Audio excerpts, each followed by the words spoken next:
కడప పట్టణంలోని మాధవి కన్వెన్షన్ హాల్లో ఉమ్మడి Kadapa DCC bank chairman DCM ఎస్గా ప్రమాణ స్వీకారం చేశారు.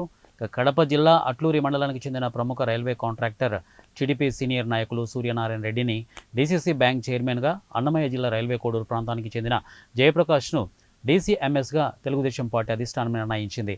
ఇక వీరు శనివారం ప్రమాణ స్వీకారం చేశారు. ఈ కార్యక్రమానికి మంత్రి మండేపల్లి రాంప్రసాద్ రెడ్డి, ఎమ్మెల్యేలు మాధవిరెడ్డి, వరదరాజుల రెడ్డి, ఆరవ శ్రీనివాసులు, ఇక ఎమ్మెల్సీలు భూమిరెడ్డి రంగోపాల్ రెడ్డి, తెలుగుదేశం పార్టీ కడప పార్లమెంట్ జిల్లా అధ్యక్షులు శ్రీనివాసరెడ్డి, మాజీ ఎమ్మెల్యే విజయమ్మ, బద్వేలు సమన్వయకర్త రితీష్ కుమార్ రెడ్డి మరియు స్థానిక నేతలు, పార్టీ కార్యకర్తలు, ప్రజలు భారీ సంఖ్యలో హాజరయ్యారు.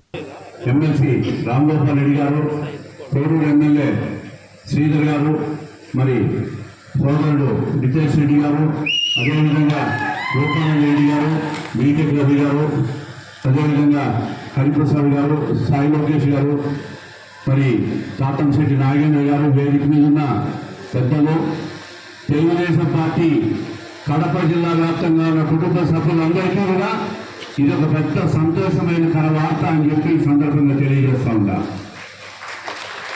డీసీసీ బ్యాంకు, డీసీఎంఎస్ ఈ రెండు కూడా జిల్లాలో రెండు కూడా ప్రధాన రైతులకు అన్ని రకాలుగా సేవలు అందించే బ్యాంక్ ఇది.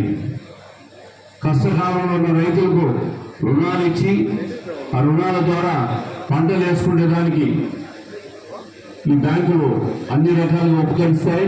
మరి ఈరోజు ఆ కార్యక్రమంలో సూర్యనారాయణ రెడ్డి గారు నామినేట్ కావడం, అదేవిధంగా జయప్రకాష్ నామినేట్ కావడం, నెక్స్ట్ రాబోయే 10-15 రోజుల్లో ఎన్ని పిఎస్సిఎస్ ఉన్నాయో జిల్లాలో అన్ని పిఎస్సిఎస్ కూడా నామినేట్ చేస్తూ బతుకోవడానికి నేను అభివృద్ధి చేశాను అంటారు, కానీ రైతుల్ని మర్చిపోయినారు. అందుకే నేను కోరేది ఒకటి, ఈ జలజీవన్ మిషన్లోంచి తాగునీరుతో పాటు ఈ ఉన్న ప్రాంతాల అభివృద్ధి కోసం మీరిద్దరు, ఎందుకంటే చాలా మంది ఇక్కడ రైతులు ఈ పొగాకు పండించినారు. డీసీఎంఎస్ గారు మీకు చెప్తున్నాం, పొగాకు అనేది కొనుక్కుంటారన్నారు, కానీ ఈ రోజు ఎకరాలుగా కలసపాడు కానీ లేదంటే బీపోలు కానీ మా మండలాల్లో పరిస్థితి రోజు రైతులు పెరుగుతున్నారు. కొంటామని చెప్పి పంటను వేయించినారు. సీడ్ ప్రాంతాలు కానీ వీళ్ళందరూ అనేక సీడ్ కంపెనీలు సీడ్ వల్ల నష్టపోయినాం.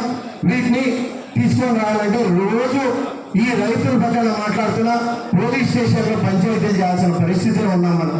అందుకే ఇక్కడ ఉన్న ప్రజాప్రతినిధులు అందరూ ఒకటి కొడుతున్నా, సమిష్టిగా కడప జిల్లాలో మనం ఆల్రెడీ ఈ నీటి కోసం పోరాటం చాలా మంది చేస్తున్నారు. అనేక మంది నియోజకవర్గాల్లో సాగునీటి మీదనే పోరాటం జరుగుతుంది. అందుకు మనందరం ఈ రైతుల పక్కన నిలబడాలా.